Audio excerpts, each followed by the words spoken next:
This Suzuki Vitara may be one of the older designs in the compact SUV segment, but it now has one of the most modern engines, with mild hybrid electrification added to a redesigned K14D series version of the company's 1.4-litre booster jet petrol power plant.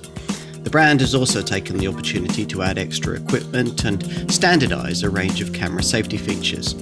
And, unusually in this class, there's still the option of a proper lockable four-wheel drive system if you want it. Time to take a second look at this car.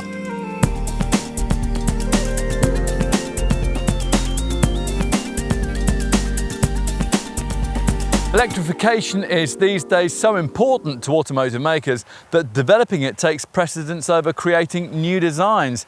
For proof of that, take a look at the Suzuki Vitara and more specifically this one, the Vitara Hybrid. The current fourth generation LY series design has been around since 2015. 5 years on from that, we might have expected an all-new version, given the overriding importance of the compact SUV segment just at present. Instead, Suzuki has diverted its budgetary spend beneath the bonnet, redesigning its core 1.4-litre booster jet petrol turbo engine and adding sophisticated 48-volt mild hybrid tech into it as part of a move that sees every one of the company's models being in some way electrified. The result is the Vitara hybrid model that we're looking at here, and it was launched in the spring of 2020. We ought to put the latest instalment of this car into some kind of historical context. The Vitara model line is now over 3 decades old. Its provenance dating all the way back to the launch of the cute first generation version in 1988. In 1998, a second generation design pushed a little further up market, as did the third generation JT series Grand Vitara model of 2005. A decade later, that Mark III version's 1.6-litre petrol and diesel engines were carried forward with merely minor modifications into this fourth generation LY series car, which was updated in 2018 with the booster jet turbo engine technology that's now received a dose of electrification here. Suzuki's also taken the opportunity to plump up equipment levels and to further upgrade safety. And as before, this remains one of the few cars in the class to offer four-wheel drive as an option. It all sounds quite promising, particularly when you take into account that the Vitara value proposition continues to look competitive when you consider just what you're getting here. Time to put this car to the test.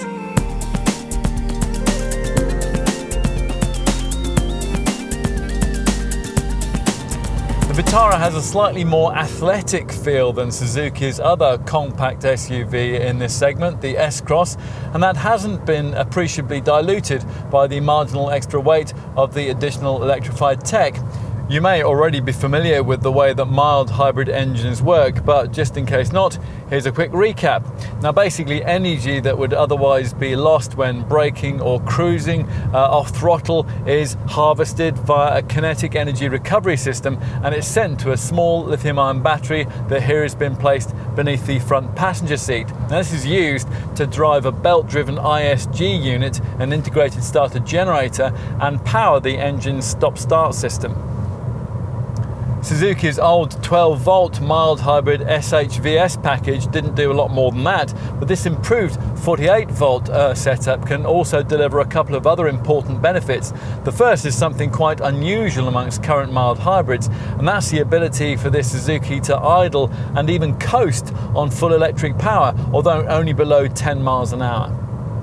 The other fresh benefit here is something supposed to be now quite common amongst mild hybrid models, and that's the ability to torque fill under acceleration to compensate for turbo lag, which is just as well because this Vitara Hybrid's new K14D series 1.4-litre booster jet petrol engine has less power than the unit of the same size it replaces, 127 bhp instead of 138.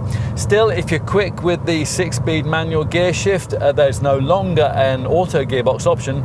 The 62 miles an hour sprint takes 9.5 seconds en route to 118 miles an hour. That's probably as fast as you'd ever want to go in a car of this kind. The mild hybrid engine delivers a fraction more torque than the conventional booster jet unit it replaces, up from 230 to 235 newton meters, although not enough to facilitate any kind of serious towing capacity, which is rated at a very modest 1.2 tons. Robbed of the chance to improve that by specifying a diesel engine in this model, caravanners are now likely to look elsewhere, but their absence may be compensated for in the sales figures by people switching into this Vitara from more dynamically orientated small SUVs. Suzuki knows how to do sporty cars, and if you doubt that, then ask your dealer to let you have a go in the brand's Swift Sport hot hatch. So perhaps it's not surprising that, as we suggested earlier, this Vitara is one of the more engaging small SUVs that you could consider. Most of that is due to this car's relatively light weight, and that is a relatively recently introduced Vitara attribute. Prior to the launch of this fourth generation design in 2015, previous models lugged around a clunky old ladder frame chassis. This one gets a much more sophisticated TECT, or Total Effective Control technology platform, which uses lots of high strength lightweight steel. Now that's a key reason why the Suzuki feels relatively agile by class standards through the bends. This car's eager to change direction, and body roll is decently controlled. You even get a welcome bit of initial bite from the steering when first you turn in, although unfortunately the response does get a bit vaguer the faster you go. Traction's good too, and on that subject it's worth pointing out one of this car's key selling points, the fact that it's one of the few models in the segment that can be ordered with four-wheel drive, and that's Suzuki's all-grip system. Now, this isn't the kind of permanent 4x4 setup that allowed small Suzuki SUVs of the past to penetrate some of the least friendly parts of the planet. Instead, it's one of those lighter part-time systems that are more appropriate for muddy car parks and slippery tarmac terrain, using an electronically controlled clutch pack that distributes drive between front and rear under orders from the circular drive mode select dial down by the gear stick.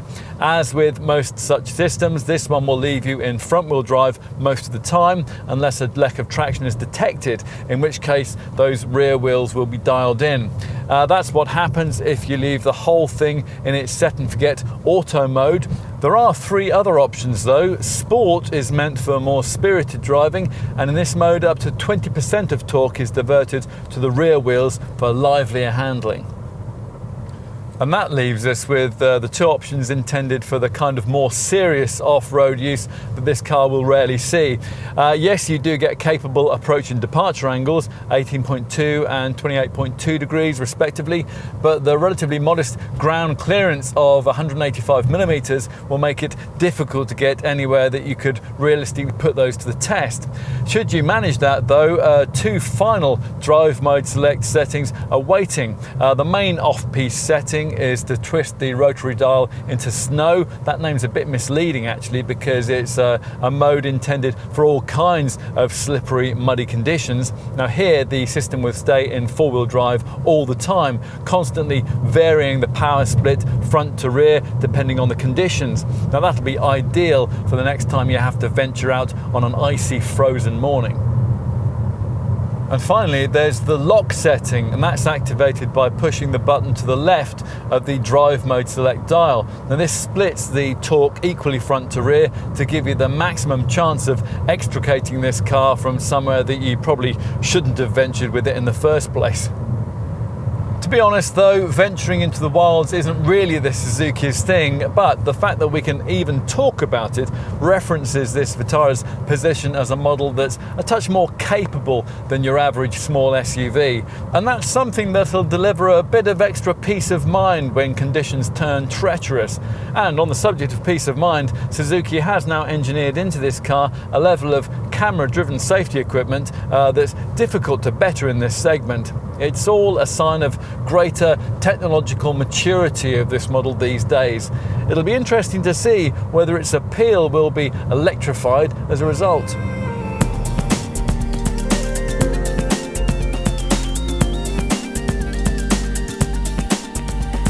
This may be a Vitara for a different age, but it's still very much a Vitara, even if it does only come with 5 doors these days. Visual ties with the 1988 original are maintained by the traditional clamshell bonnet, the front wing vents, the rising feature lines of the flanks and the shape of the headlights. As you'd expect though, this is a more modern interpretation of what a car of this kind should be, and the facelift tweaks made in 2018 to this 4th generation LY series model aim to emphasise this with a few carefully chosen styling updates. Most of those changes feature here at the front, where the grille these days features 6 vertical slats rather than the 2 horizontal ones that we used previously. The smarter design of these LED headlamps that flank it, that represents the only visual change made to this hybrid engine model. This lower trapezoidally shaped central section to the bumper, that was redesigned as part of the earlier mid-term revisions that we just mentioned. And as before, the sculpted fog light housings sit either side of it, next to the fashionably vertical daytime running lights that add extra overtaking presence.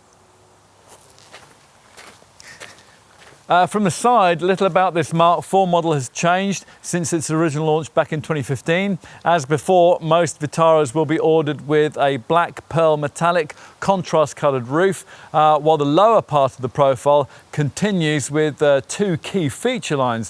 One gently rises from front to rear at waist level, while the other lower crease begins at the front wheel arch and then curves up into the rear flanks.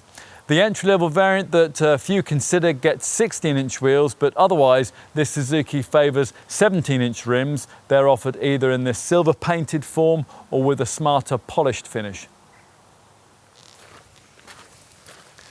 At the rear, the tail lamps feature a distinctive LED display, and the lamp in the centre of this under-bumper section is a reversing light.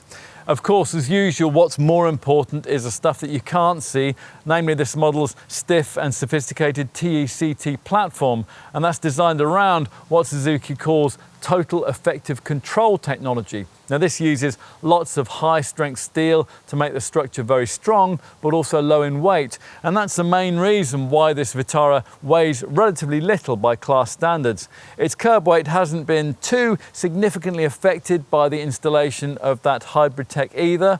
A front-driven model like this one tips the scales at only 1,205 kilos. That's 45 kilos more than before. To give you some perspective on that, a comparably sized Jeep Renegade with a smaller 1-litre engine weighs a full 115 kilos more. A comparably sized Honda HR-V is 135 kilos heavier than the Vitara. You still think all small SUVs are much the same?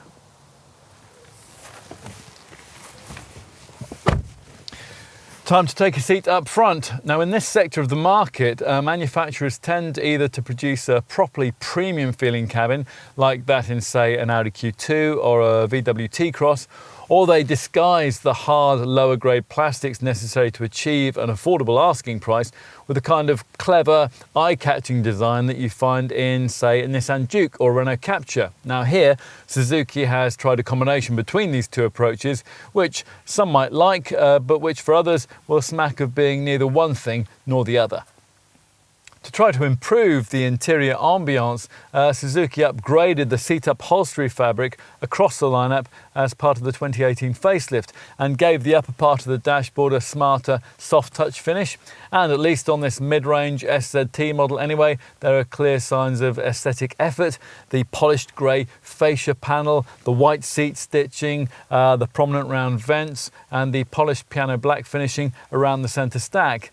To be frank though, more than that was really needed if Suzuki was going to give this cabin any kind of really premium feel. Still, everything does appear to be of reasonable quality, and the various fixtures and fittings appear to have been decently screwed together by the Hungarian factory.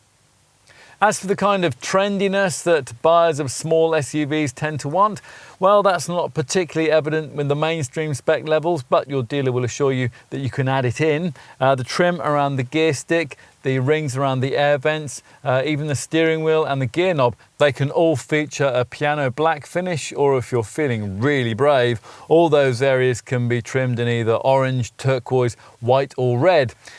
Such token efforts at trendiness will probably be enough to satisfy buyers shopping at the lower end of the range, but folk interested in the priciest SZ5 variant may be less forgiving. Virtually all models get the brand's usual smartphone link audio system, and that's accessible by this 7-inch centre screen. Unfortunately, the graphics of this monitor remain distinctly low rent, but it does include standard navigation and a reversing camera. Plus, it's been designed for easy use even if you're wearing gloves. There is an incorporated DAB audio system too, although it's a pity that you don't get proper knobs and buttons to control that. Still, the steering wheel switchgear alleviates much of the need that you would otherwise have to stab away at the touchscreen. We like the driving position. It's commandingly high set for a start, and that isn't something that you can take for granted on small SUVs these days. All-round visibility is, as a result, very good, and that'll make it easy to transition into this car from a conventional small hatchback. We would like to have seen lumbar support at least as an option for the driver's chair, and that is a chair that could do with a bit of extra side bolstering, but it does position you comfortably in front of the reach and rake adjustable 3-spoke wheel, through which you view a clearly presented analog instrument cluster with polished silver bezels. This binnacle also features a central colour display that's positioned between the two main instrument dials. Now this will show you an impressive variety of options. The fuel economy stuff is really quite useful. There's now a hybrid energy monitor which shows the ongoing distribution of power between the engine, the motor and the battery. But will typical Vitara buyers really need a G-force motion meter, or these curiously presented red and yellow power and torque readouts, or indeed the graphically streaming displays that show acceleration intensity and braking force in real time? Well, apparently Suzuki thinks they will. Oddment space is reasonably well provided for, with properly sized door pockets, a decently shaped glove box and a pair of cup holders in the centre console next to the thankfully conventional handbrake. There's also a useful storage area in front of the gear lever that'll be ideal for your smartphone, especially as USB and 12-volt points lie close by. It's a pity though that there's no option to charge it out of sight in this deep storage box between the seats here. There is also an open cubby by the driver's right knee. Let's take a seat in the back. At its original launch, this 4th generation version of the Vitara was one of the larger small SUVs you could buy. It's 4,175mm length, making it significantly longer than the segment-leading Nissan Juke and Renault Captur models. Now that situation has now been reversed as rivals have been redesigned and they've become a little bigger. Now a Juke is actually now 45mm longer than this Suzuki, and the Captur is 52mm longer. So are the dimensions here still enough to deliver a properly comfortable rear cabin?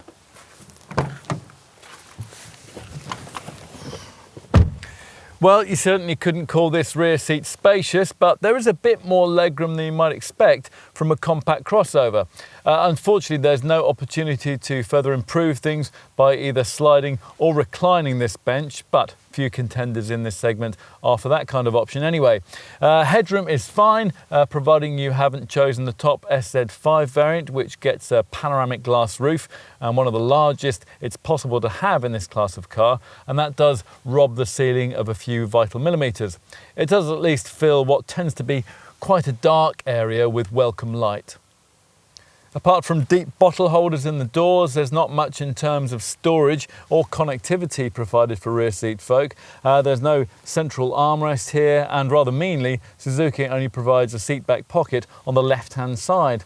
On the plus side though, this central transmission tunnel is usefully low, so if it is necessary to transport 3 adults back here, they won't be as cramped as they might be with some rivals.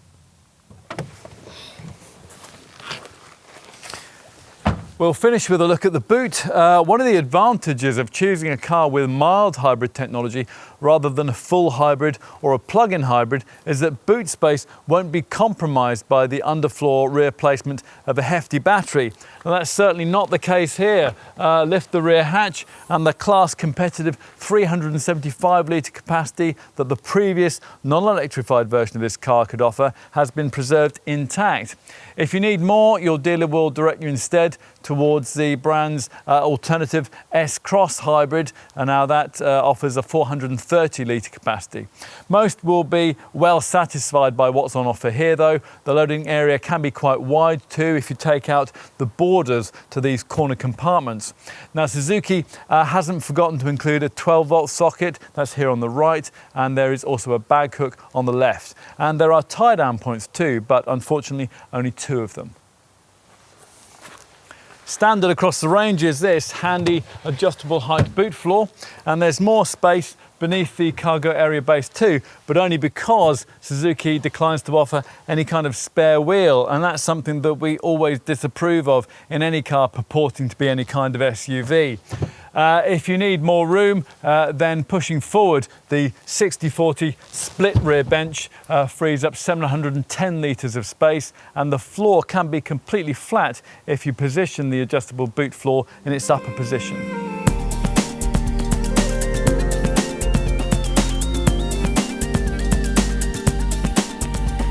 When we first sampled this 4th generation model back in 2015, it priced from around £14,000. And when we last tested this car, which wasn't that long ago, in early 2019, Vitara pricing started from around £17,000. Contrast that with the way that today's all-hybrid model lineup was priced from launch from around £22,000. Quite a difference. Suzuki, of course, will suggest that that doesn't really give a clear picture of what's gone on here. As well as adding in this latest model's electrified tech, they've also upped equipment levels, and they've standardized a portfolio of camera safety tech that back in 2015, Vitara buyers could only dream about.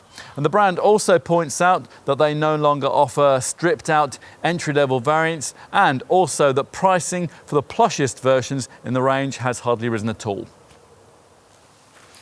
All of which is true, but there's still no doubt that with its higher asking figures, this Vitara must now compete in a different and a far more challenging part of the small SUV market segment than it did before. And it must do so without giving customers the options for diesel power and for automatic transmission that they had previously.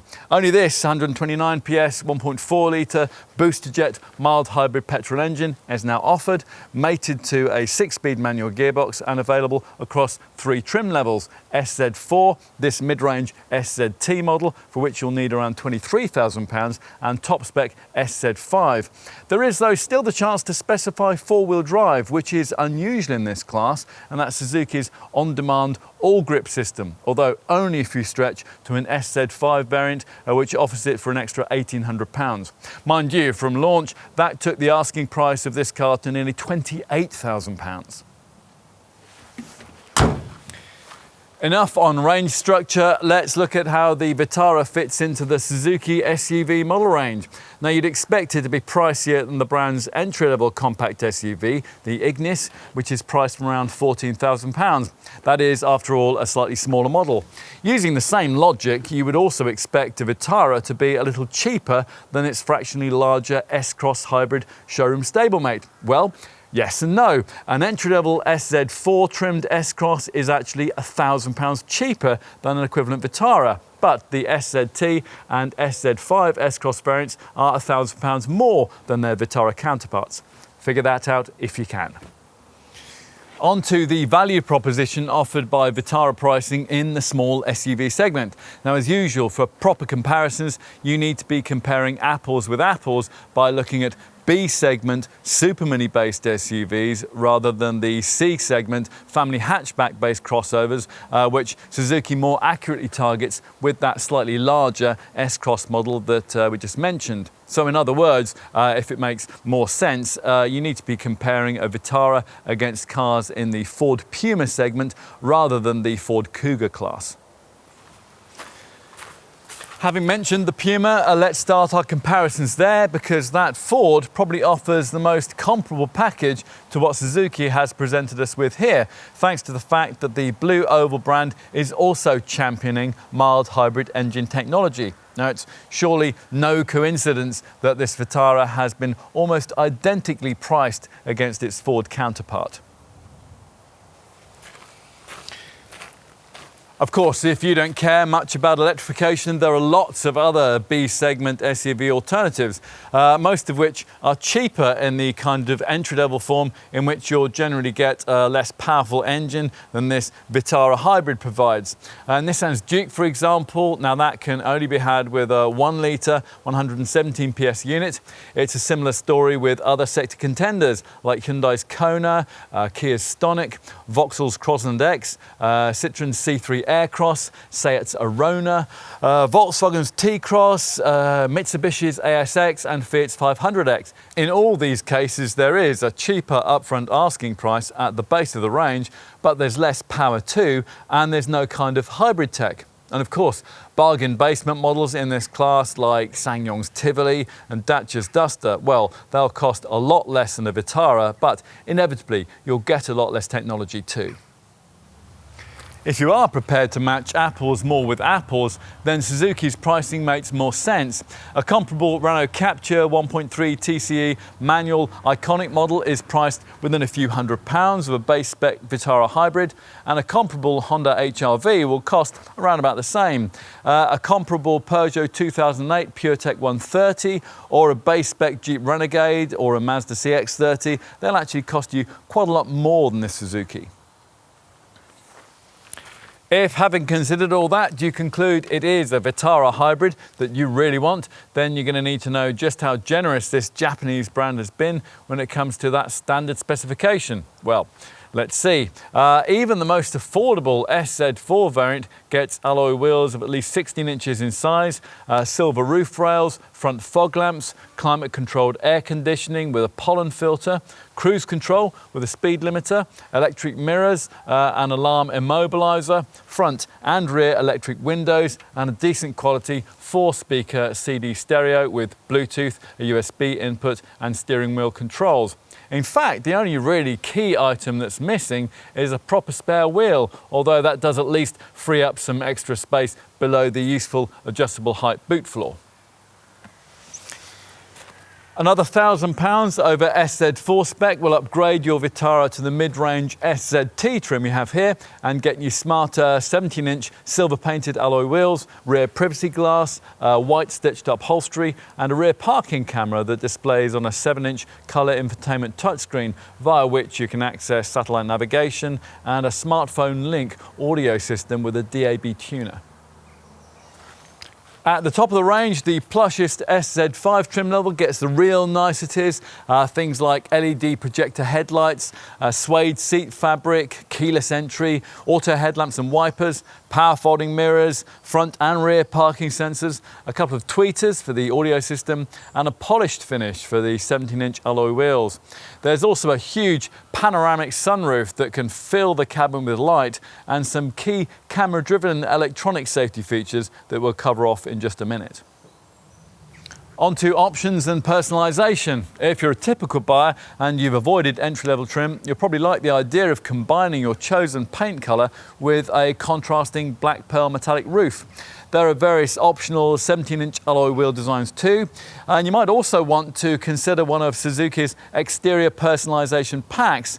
There's an urban design pack that's very much style-led, as is the Kuro style pack, which themes exterior elements in black, and the Shiro style pack, which features exterior highlighting in black.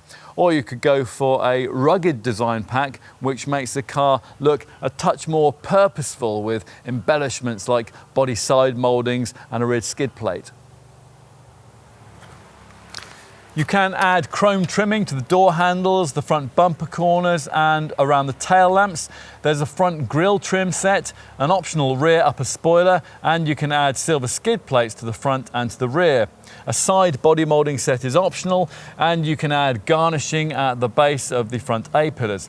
Inside, there's the option of giving the cabin of your Vitara a rather more individual theme by colour coordinating different elements, the trim around the gear stick and the steering wheel, plus also the rings around the air vents at the top of the centre stack. There's also a black door sill trimming set and the option of adding some leather finishing for the steering wheel and the gear shift gaiter. As for practicalities, well, there's a luggage area carpet mat and various cargo trays that fit into the boot. You can also add a protective strip that guards against scratches on the rear loading sill. A tow bar is of course optional, and you might want roof bars, and you're going to need those for the optional roof box and for the roof carriers that your dealer can provide for bikes, skis and snowboards. There are the usual mud flaps and carpet mats, and you can have a protective cover for the rear bench to guard against pet damage.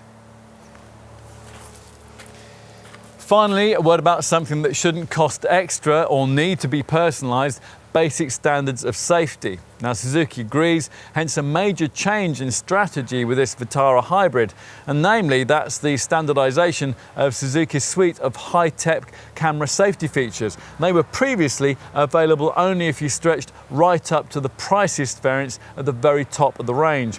All of this technology works using stereo cameras that are mounted either side of the interior rear view mirror, and that's combined with a laser sensor. There's autonomous braking, adaptive cruise control, rear cross traffic alert, a blind spot monitor, traffic sign recognition, vehicle sway warning and lane departure warning. In case you're not familiar with this technology, let's quickly cover it. Suzuki's version of autonomous braking is what the brand calls dual sensor brake support. Now, the system works at between 3 and 62 miles an hour, and if it detects a possible hazard, it'll alert you with visual and audible warnings. Should you not respond, then the brakes will be applied to decrease the severity of any resulting accident, if it can't be avoided completely, that is. Adaptive cruise control, that uses a millimeter wave radar to automatically regulate your distance to the car in front at highway speeds. Rear cross traffic alert, that warns you of oncoming traffic if you're reversing out of a parking space. The blind spot monitor, that will warn you of oncoming vehicles when you're pulling off or when you're pulling out to overtake. Traffic sign recognition, now that pictures speed signs and then displays them for you on the dash. Vehicle sway warning, that detects weaving within a lane at over 37 miles an hour caused by, say, drowsiness, and it sounds a warning buzzer to draw the driver's attention to it. And finally, lane departure warning, well, that works between 37 and 100 miles an hour to alert you to the fact that the car has drifted over the delineated road markings. It also incorporates a lane departure prevention function. Now, that will gently steer you back to where you ought to be on the road. Safety here, though, isn't just about camera tech. Suzuki points out that this Vitara's design is fundamentally safe, thanks to this fourth generation model's use of what the brand calls TECT, or Total Effective Control technology. And that's a design approach that's based around the extensive use of ultra-high tensile steel for greater impact absorption. As a result, back in 2015, this car was awarded a 5-star Euro NCAP safety test rating. Certainly helping in this regard is the fact that this model's standard safety tally includes the driver's knee bag that many rivals make you do without. That's part of a kit list that includes twin front, side and curtain airbags, ISOFIX child seat fastenings, a pedestrian-friendly bonnet and a tyre pressure monitoring system. As for passive electronic aids, well, as you'd expect, there's ESP stability control and ABS brakes with a brake assist function to help in emergency stops. There's also hill hold control to stop you from drifting backwards on uphill junctions. And on the all-grip four-wheel drive models, there's hill descent control to ease you down those slippery slopes.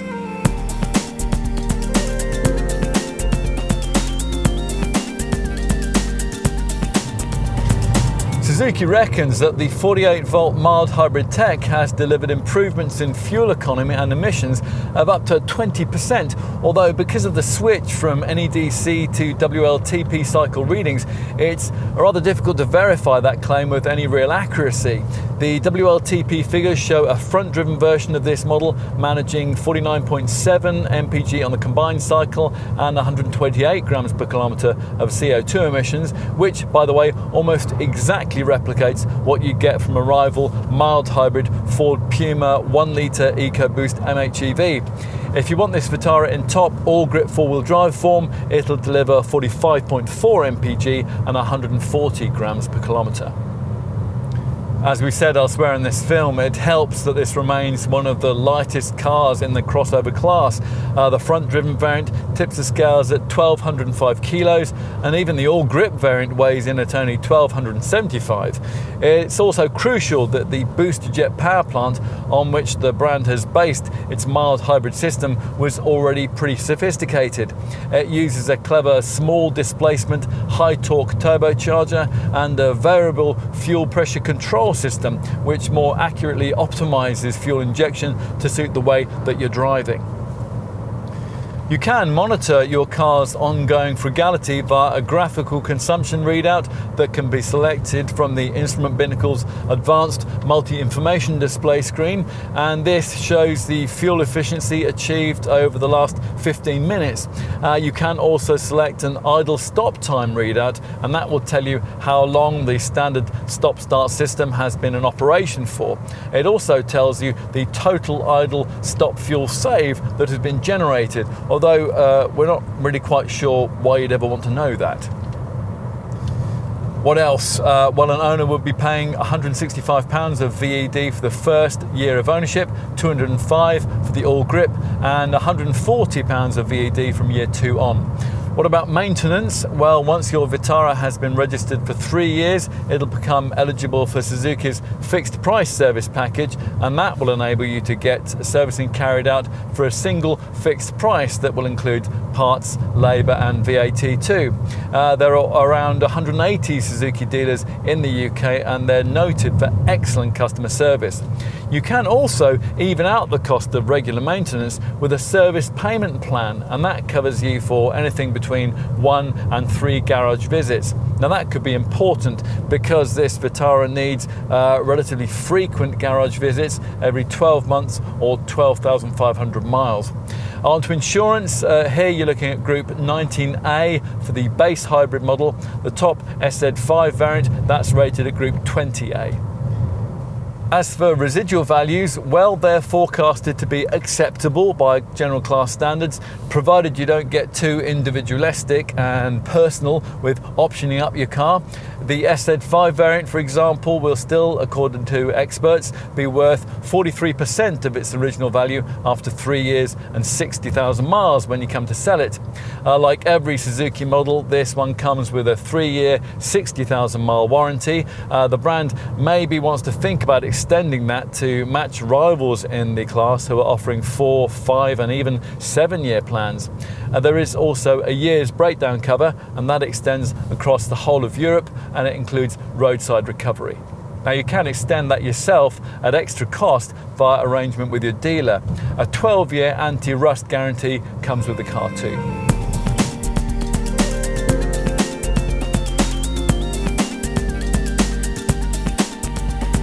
There's still plenty to like about the Vitara. The light curb weight delivers agile handling, there's more space inside than you get with competitors like Nissan's Duke, and there are high standards of specification to sugar the showroom proposition.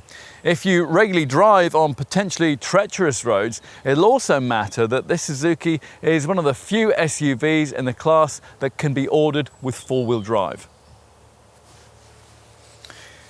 But it's harder to like all of this quite as much at the significantly higher prices that Suzuki needs to charge to cover the expense of the mild hybrid tech, particularly given the fact that the 48-volt setup's effect on everyday running costs, although welcome, will be somewhat marginal.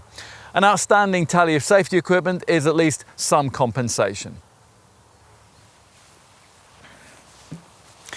The bottom line though is that this car is cleaner, more frugal and better equipped than most of its competitors, and that suggests that this 4th generation LY series design still has plenty of life left in it yet.